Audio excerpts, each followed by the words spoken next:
Hello everyone, and welcome back to another fun-filled and exciting episode of Let's Play Kyuuyaku Megami Tensei. It's a little past midnight here, it's Sunday currently, and I've tried recording this like 5 or 6 times now, and something has gone wrong every single time. From me just being terrible and flubbing my commentary to weird issues with the initial 30-minute recording I made for this. Yeah, but, you know, enough bickering about that and my weird problems. Let's get on with the game. So, to provide a quick recap of what happened last time, so we started to explore the Sky City of Bien, and we got our ass kicked by Medusa's Shadow, who was kind of at the halfway point of the area. So, what we are going to do is we are going to spend this episode beefing up a little bit, both in terms of our 2 human party members who need the experience points, Nakajima more so than Yumiko, to be honest, and also in terms of, like, money and stuff like that. So, what you may have noticed from our first little run-through of this Valhalla corridor area is that it's technically the 3rd area in the game. So what you can actually do is you can go into the basement, which is basically this is the passageway that leads to the rest of the Valhalla corridor, and you can just use this for some easy grinding. Not necessarily easy, I guess I should say, because these enemies are tougher. This is the 3rd area of the game, and the city of Bien is the 2nd, technically. So, you know, you do want to come prepared, but feel free to use all of your MP and stuff like that as you go on and fight these enemies. Honestly, the first time I went through this this game, I did not realize that I was supposed to go to the Sky City, and I was like, oh, those weird guard guys are like blocking something that I'll unlock later. And I probably got about 1/4 of the way through the Valhalla corridor before I realized I fucked up just because I saw something online, and I was like, oh, whoops, time for me to double back around. Because technically, after you beat the Tower of Daedalus, the game kind of splits into 2, I guess you could say, where either you can go into the harder area of the Valhalla corridor or the easier area, the Sky City of Bien, but, you know, just from an RPG mechanics standpoint, you really should just go to the Sky City, because if you do them out of order, you would coast through the Sky City. It would be so easy. But yeah, you know, we're just improving our characters' levels and stuff like that, and also just, you know, getting money so that we can buy better equipment. Not that what we're running with is necessarily too bad right now, but it could be better. And actually, yeah, we really need to, you know, get to doing some demon fusion stuff. Kind of interesting that, you know, it's 5? Yeah, it's 5 episodes in already, and we haven't actually fused any demons yet. Kind of not what you would expect from a Megami Tensei Let's Play. So we're gonna show that off. But, you know, I guess technically all Megami Tensei games kind of exist on a spectrum of how important demon fusion is. You know, this one is kind of more on one extreme, where you really don't need to fuse too often. Every now and again should be more than fine. But, you know, something like SMT4, which, God, it's weird to think about, but, like, SMT4 is, like, about a half decade old now. That's, God, it's just, it makes me feel so old. That I've just been, you know, playing these games that long now. I mean, longer than that even. Because I got in a few years prior to that with Persona 3, but, you know. Yeah, I don't know, just SMT4, I remember one of the big talking points when that game came out is like, oh my god, like, there's so many demons and you're fusing, like, you have a completely different party every 15 minutes, it feels like, because, you know, you'd level up and you'd get more demons, and just, there was just so many demons to choose from that, like, you were just rewarded for fusing as often as possible. It was pretty cool and pretty exciting. Yeah, I don't know. Maybe I'll, you know, enough of talking about that game, I suppose. Let's focus on the demon fusion in this game as we go visit the cathedral. But yeah, I got some hot takes on SMT4, I feel. I think I like that game a lot more than a lot of people do, though I think some people have kind of come back around on it now that, you know, SMT4 Apocalypse kind of went a certain way excuse me, went a certain way, and while I feel like the gameplay is a lot more refined and better in a lot of aspects in Apocalypse, the story is not necessarily the greatest in my opinion. And I feel like a lot of other people feel that same way about Apocalypse, so... Yeah, I don't know. I really like SMT4, I've always liked SMT4, and, yeah, we're currently fusing our bird friend and our frog friend to create a pig friend? What is this thing, actually? Let me look at the sprite now that this overly long fusion animation is done. Okay, that's more of like a tapir-looking thing. I don't know why, I guess I never took a good hard look at Holy Baku over here, which I feel like in like an alternate universe is something you say instead of holy shit, like, Holy Baku, look at that fucking horse, I don't know. But anyways, Baku is actually a very good first demon for us to fuse, because Baku actually comes with Meidiyama, as you can see there, because we already have that demon.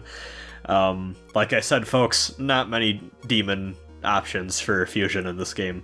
So little, in fact, that actually what you can do, as I'm kind of just exploring through what I can all fuse here, I believe if you actually Google, like, into Google Images, like, Megami Tensei, like, fusion charts or whatever, I think the most popular one that you're going to end up finding, or at least the one I have saved, is actually just straight up a list of every demon in the game that you can recruit and fuse, and like the actual specific result it'll get, whereas in other games it does it more by like type, because there's just too many to list. But you know, that's kind of, there's just so few here that you can list every demon in the game and every fusion possibility, and it doesn't, you know, make it all cluttered or ugly to look at. It's a pretty simple and clean graph, to quote the iconic Kingdom Hearts theme song. But yeah, let's go ahead and fuse a Siren here. I guess technically I think Siren is actually a demon you can recruit in BN. I know there's Harpies around, but I don't know if there's... Yeah, I think there's Sirens around too. But, you know, might as well. Has Tetraja, which is actually pretty useful. Not necessarily for this point in the game, but we're gonna want demons with Tetraja later on, just because it's probably more important in this game than in other games, for reasons that we will get into when they become apparent. But yeah, this fucking fusion animation just... God, it's just so fucking long, and I do not like it.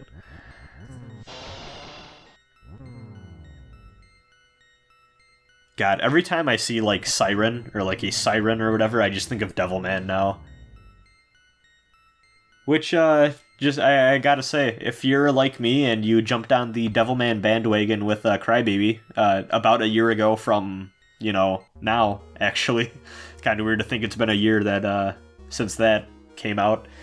Yeah, I highly recommend you pick up the 2 hardcover classic editions, or classic collections that, I believe 7 Seas is the name of the publisher who put them out. Very good quality, and actually the first one also collects Shin Devilman, which is like a Interquill style spin-off that he did a few years after the fact, and it's weird and involves time travel bullshit. I won't get into spoilers or anything, but Devilman is good. I highly recommend it for people who can like stomach all of the weird like shock horror and kind of gross stuff that's in there. Definitely not a thing that's for everyone. It's kind of in that Berserk zone for me, where it's like, yeah, I kind of need to like, I don't recommend Berserk to a lot of people, even though it's like one of my favorite like pieces of fiction ever, just because it's like, I don't know, there's a lot of fucked up shit in there, and also like, I don't want to upset anyone by like recommending it to someone who like won't react great to the shit that's in there, because to be honest, I think, especially early on, Berserk, was very gung-ho about how it treated some of its subject material, and I feel like as Mira kinda matured as a person, and as Berserk went on, it just became more of like a mature story, including those like how it handled like violence and gore and sexuality and stuff like that. It became less like shock horror-y, and I feel like he kind of had a better idea of what all of those things represent and how to use them effectively in a narrative. But that's enough of my Berserk review. Yeah, we are just gonna keep on grinding, and I don't have it summoned right now just because I don't have enough money, but I did fuse a Nekomata, and that really wasn't so much so because it's not like Nekomatas are hard to get. They're on the first floor of the Tower of Daedalus, but, I just kind of wanted to clear the clutter out from my demon roster. Those 2 demons I fused didn't spark joy, I guess, to use the term that everyone's using. I think I've just kind of settled on the fact that I just want to have, I just want to date these LPs as hard as possible, where, like 4 years after the fact, I want no one to, be able to understand what the fuck I'm even referencing anymore. Who knows if Marie Kondo will be, a thing still 4 years from now, in the public conscious. It's hard to predict these things. To be honest, I had never even heard of her before her, Netflix show or whatever about tidying up and stuff, but I don't fucking know. She probably was someone and I just was I'm probably just dumb and don't keep up with things as well as I probably should. These werecats can, be a little bit of a pain. They actually also don't give a lot of money, which is kind of upsetting. Though also, to be fair, that maybe it's just the fact that they tend to be in, smaller groups than, ogres and shit. So it's kind of a weird, maybe they do give the same amount of money, it's just harder to notice. Because you get, less of it at a time.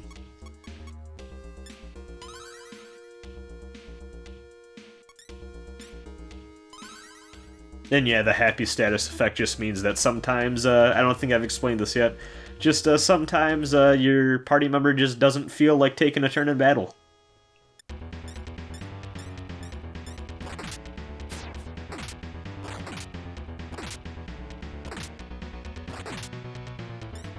Another friendly horse enemy here. Actually, I think this is the first enemy of this type that we've encountered, at least sprite-wise.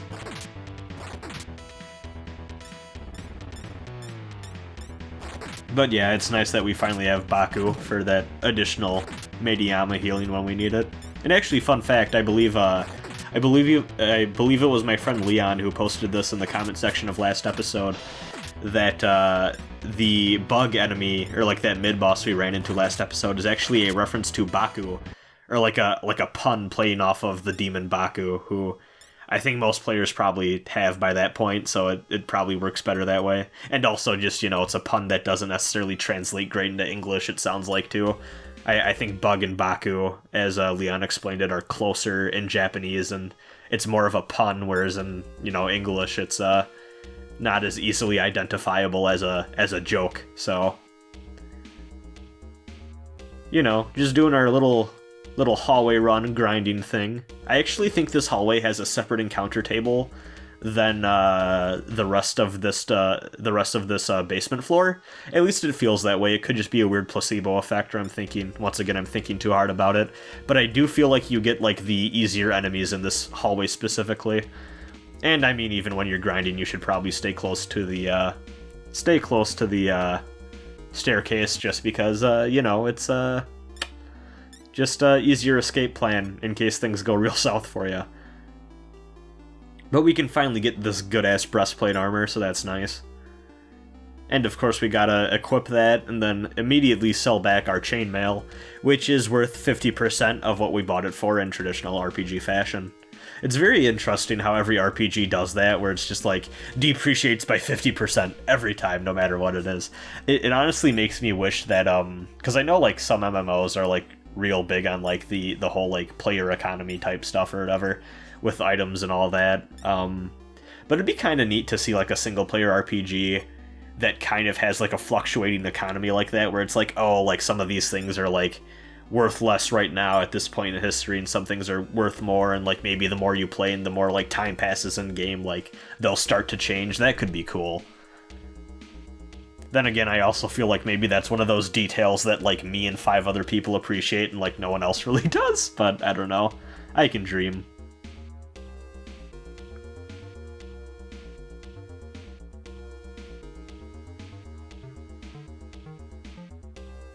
But yeah, I believe it is time to go back to the Sky City of Bien so we can kick Medusa Shadow's ass. Once again, really digging this music. It is good. Oh my god, it's Kaim. What the fuck are you doing here? Your story's done. I finished the Drakengard LP. What do you want from me? Is this a cruel reminder that I still need to do the Drakengard 2 LP? What is this? I'm sorry, this is a really self-indulgent joke, but after the Sans one last episode, I couldn't resist.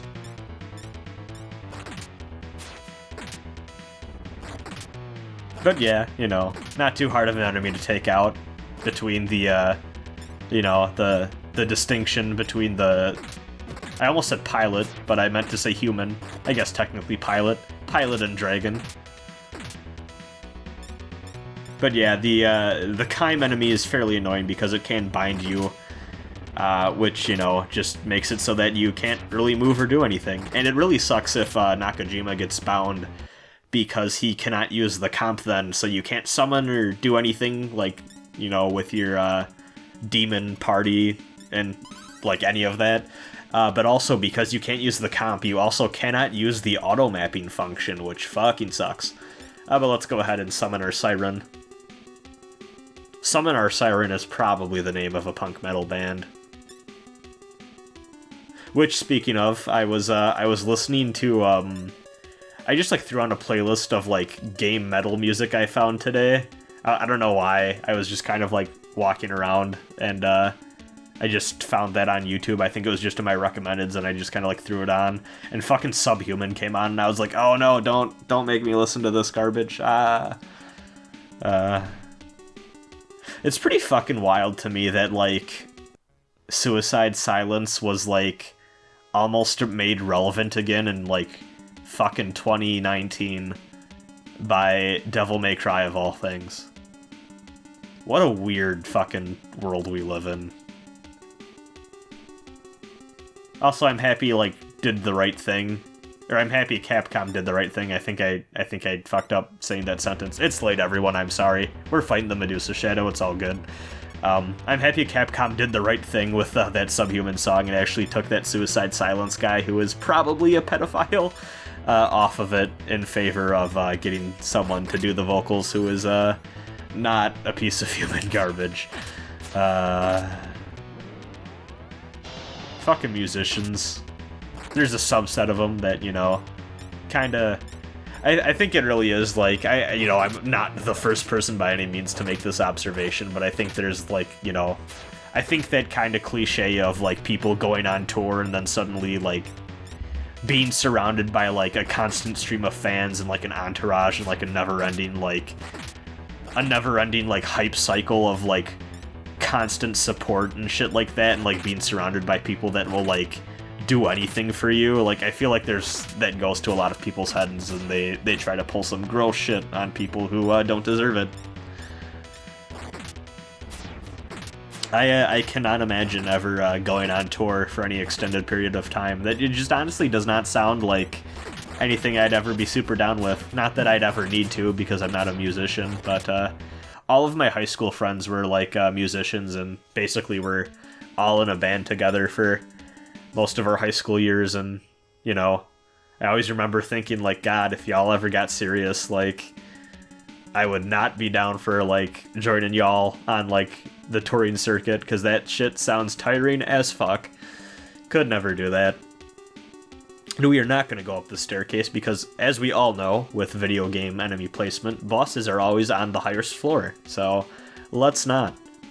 Though I guess that's technically the opposite with the Tower of Daedalus, which, you know, I guess I'm just kind of full of shit because we actually started at the top and then we went to the bottom. So maybe we were the bosses of the Tower of Daedalus all along, now that we think about it. We were just very proactive and, you know, went down to meet the hero Minotaur first. Really makes you think, huh? Speaking of really makes you think, we got that Banksy message about the Tabasa statue, but also another thing about you know, role reversals and really making you think. I would like to talk about the man I ran into at a work meeting one time, who was actually from another company, who we actually, oddly enough, bonded over, like, Dragon Quest, of all things.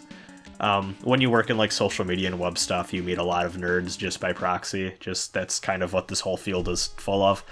I don't even remember how the fuck we started talking about Dragon Quest, but I know for a fact I was not the person to bring it up, because I usually don't do that when I'm talking to strangers. No, but he, like, randomly asked me, like, hey, you know the story about Jack and the Beanstalk, right?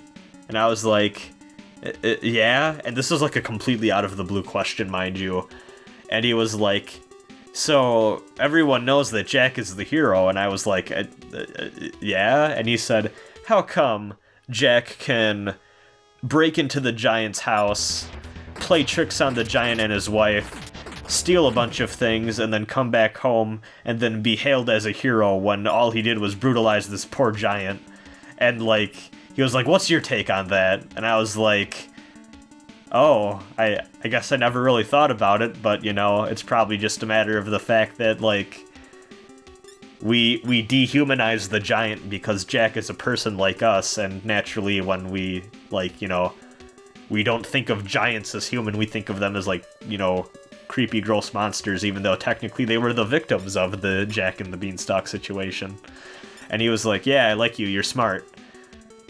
And then he did probably my favorite thing that any human being has done, where he immediately went from that Jack and the Beanstalk analogy to, like, it's honestly like the Iraq War, and, like, I tried so hard not to lose my shit in that moment, because it was probably one of the the funniest fucking things that I had ever heard.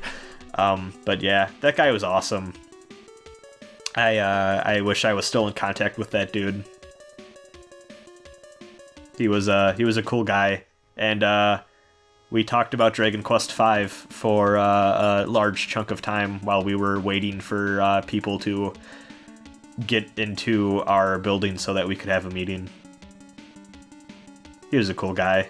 I'll never forget that Jack and the Beanstalk story, though. What a weird fucking thing.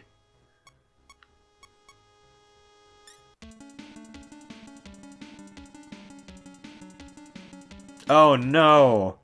So yeah, I think I may have referenced this, but aside from that one mandatory Medusa Shadow fight earlier on in the dungeon, past the point where you fight that one, there are just random tiles throughout the dungeon where there's other Medusa Shadows lying in wait. And you never, like, actually beat them like every other tile with an enemy on it. They will just constantly respawn every time you walk over them. So if we were to, like, walk forward and then walk backwards, we would fight Medusa's shadow again. It's just a guaranteed encounter every time. And yeah, these harpies are actually fairly tanky. I think they have more HP, or at least it feels like they have more HP than their Siren counterparts actually, too.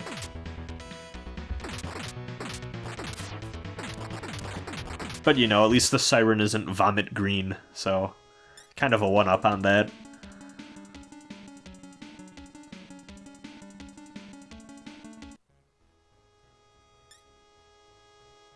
Just another kaiju.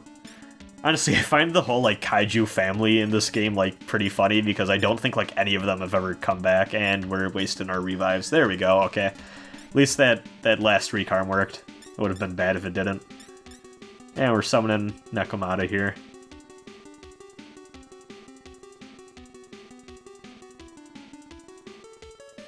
A lot of locked doors in this Sky City. It's giving me Resident Evil vibes, which, as of this recording, the 30-minute Resident Evil 2 remake demo is out, and I am very excited for that game. I may do a Let's Play of that when it comes out. It was a good time. But yeah, we've explored enough of this city for now. We have a good idea of the layout past the Medusa Shadow, so we're gonna call it quits here. We're back in Mycon, we're gonna rest up, and then beat the Sky City next time around. See ya.